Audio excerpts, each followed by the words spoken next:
जेव्हा आपण एखादं घर विकत घेतो तेव्हा काय वाटतं की या चार भिंती, हे छप्पर आता आपलं झालं, बरोबर?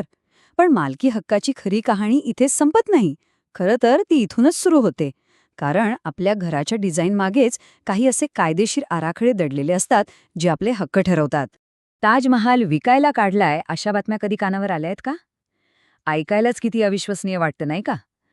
पण यातून एक गोष्ट अगदी स्पष्ट होते की मालमत्तेची मालकी ही वाटते तितकी सरळ सोपी गोष्ट नाहीये. आणि हा जो गोंधळ आहे ना, तो फक्त ताजमहाल पुरता नाही, तो अगदी आपल्या घरापर्यंत येऊन पोचतो. आणि त्यामुळेच एक खूप महत्वाचा प्रश्न उभा राहतो. आणि आज आपण याच प्रश्नाचं उत्तर शोधणार आहोत. कारण अनेकदा घरमालकांना त्यांच्या हक्कांविषयी जे वाटत असतं आणि कायदेशीर वास्तव काय आहे, यामध्ये जमीन अस्मानाचा फरक असतो. तर या सगळ्याचं मूळ कुठे आहे? ते आहे डिझाईनमध्ये. हे समजून घेणं खूप महत्वाचं आहे की आर्किटेक्ट आणि डेव्हलपर प्रकल्प सुरू होण्याच्याही आधी जे काही निर्णय घेतात ना, त्याचा थेट आणि खूप दूरगामी कायदेशीर परिणाम घरमालकांवर होत असतो. आता हे ऐकून कदाचित विश्वास बसणार नाही, पण हे अगदी खरं आहे. बाहेरून अगदी सारख्या दिसणाऱ्या दोन इमारतींचे मालकी हक्क आणि कायदेशीर भविष्य पूर्णपणे वेगळं असू शकतं. आणि यामागचं कारण दडलंय बांधकाम सुरू होण्याआधी कागदावर घेतलेल्या एका छोट्याशा टेक्निकल निर्णयामध्ये. तर बघा, डेव्हलपरकडे एकाच जमिनीच्या तुकड्यासाठी दोन मूळ पर्याय असतात. पहिला म्हणजे बिल्डिंग लेआउट आणि दुसरा म्हणजे सब डिव्हिजन लेआउट. आता या दोन पर्यायांमधला मूळ फरक खूप सोप्पा आहे. बिल्डिंग लेआउटमध्ये काय होतं की संपूर्ण जमीन एकच कायदेशीर युनिट मानली जाते. तर सबडिव्हिजन लेआउटमध्ये बांधकाम सुरू व्हायच्या आधीच जमिनीचे कायदेशीररित्या वेगवेगळे तुकडे केले जातात. डेव्हलपर्स अनेकदा बिल्डिंग लेआउटला प्राधान्य का देतात? याचं कारण सोपं आहे. कंट्रोल. यामुळे संपूर्ण प्रॉपर्टीवर त्यांचं नियंत्रण राहतं. आणि भविष्यात जर योजनेत काही बदल करायचे असतील तर त्यांना ती मोकळी किंवा फ्लेक्सिबिलिटी मिळते. आणि याच्या अगदी उलट सबडिव्हिजन लेआउटमध्ये जमिनीच्या मालकी हक्काच्या ज्या सीमा आहेत त्या सुरुवातीलाच पक्क्या केल्या जातात. याचा फायदा घर विकत घेणाऱ्याला होतो, कारण त्याच्या नावावर जमिनीचा एक स्पष्ट तुकडा येतो. चला, आता हे जे कागदावरचे नियम आहेत ते प्रत्यक्षात कसे दिसतात हे एका सोप्या उदाहरणातून पाहूया. म्हणजे सगळं चित्र एकदम स्पष्ट होईल. समजा ही एक साधी लेआउट योजना आहे. यामध्ये काही रो हाऊसेस आहेत, अपार्टमेंटच्या 2 बिल्डिंग्ज आहेत आणि काही कॉमन जागा आहेत. आता याच एका लेआउटवर दोन्ही कायदेशीर पद्धती कशा लागू होतात ते पाहूया. इथे बघा, बांधकाम अगदी सारखा आहे, पण त्याचा जो कायदेशीर पाया आहे तो पूर्णपणे वेगळा आहे. डावीकडे बिल्डिंग लेआउटमुळे संपूर्ण जमीन ही एकच युनिट आहे, तर उजवीकडे सबडिव्हिजनमुळे प्रत्येक घराला आणि जागेला स्वतःची एक स्वतंत्र कायदेशीर ओळख मिळाली आहे. मग या तांत्रिक निर्णयांचा घरमालकासाठी नेमका अर्थ काय होतो? त्याचे काय फायदे तोटे आहेत? चला, आता हेच समजून घेऊया.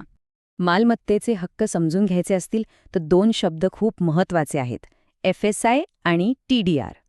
सोप्या भाषेत सांगायचं तर FSI म्हणजे तुमच्या जमिनीवर तुम्हाला किती बांधकाम करायची परवानगी आहे, आणि TDR म्हणजे जास्तीचं बांधकाम करण्याचे हक्क जे बाजारातून विकत घेता येतात. आपल्या महाराष्ट्रात घरमालकांचे हक्क मुख्यत्वे 2 कायद्यांवर अवलंबून आहेत: मोफा आणि माव. यातला फरक खूप महत्वाचा आहे. मोफा कायद्यानुसार फक्त फ्लॅटची मालकी मिळते, तर माव कायद्यानुसार इमारतीसोबतच त्या खालच्या जमिनीच्या कॉमन भागांवरही हक्क मिळतात. आता इथे बघा, डेव्हलपरने निवडलेल्या कायदेशीर पर्यायामुळे जमिनीच्या नियंत्रणात किती मोठा फरक पडतो हे अगदी स्पष्ट दिसतंय. एका पर्यायानुसार डेव्हलपर तब्बल 4,500 स्क्वेअर मीटर जमीन स्वतःकडे ठेवू शकतो. पण जर माव कायदा वापरला तर तोच हक्क घर खरेदी करणाऱ्यांना मिळतो. म्हणजे फरक प्रचंड आहे. आणि हा सगळ्यात महत्त्वाचा मुद्दा आहे. मालमत्तेच्या हक्कांशी संबंधित हे जे मूळ निर्णय आहेत ते घर खरेदी करणारा नाही, तर डेव्हलपर घेतो. खरेदीदाराच्या हातात ही निवड नसतेच. मग प्रश्न असा आहे की डेव्हलपर्स अनेकदा असा मार्ग का निवडतात ज्यामुळे त्यांना जास्त कंट्रोल आणि फ्लेक्सिबिलिटी मिळते, पण घरमालकांचे हक्क मात्र मर्यादित होतात? याचं साधं उत्तर आहे लवचिकता आणि भविष्यातला फायदा. बिल्डिंग लेआउटमुळे डेव्हलपर बदलत्या नियमांनुसार स्वतःला ॲडजस्ट करू शकतात, आणि सगळ्यात महत्त्वाचं म्हणजे भविष्यात TDR सारखे अतिरिक्त बांधकामाचे हक्क वापरून ते अधिक नफा कमवू शकतात. या प्रक्रियेतलं वास्तव एका तज्ज्ञाने अगदी अचूक शब्दात मांडलं आहे. ते म्हणतात, कागदावर सल्ला देण्याचं काम आर्किटेक्टचं असतं, पण प्रत्यक्षात डेव्हलपरच निर्णय घेतो, कारण आर्किटेक्ट पुरेसे संवेदनशील नसतात. यावरून स्पष्ट होतं की शेवटचा शब्द कोणाचा असतो. म्हणजे घर खरेदी करण्याच्या अनेक वर्षांपूर्वी घेतलेला हा एक छोटासा आर्किटेक्चरल आणि कायदेशीर निर्णय घरमालकाच्या भविष्यातल्या हक्कांवर, विशेषतः पुनर्विकासाच्या वेळी अनेक दशकांपर्यंत परिणाम करत राहतो. आणि हाच प्रश्न आपल्याला विचार करायला भाग पाडतो. भविष्यात जेव्हा पुनर्विकासाची वेळ येईल, तेव्हा हक्क कशाच्या आधारावर ठरवले जातील?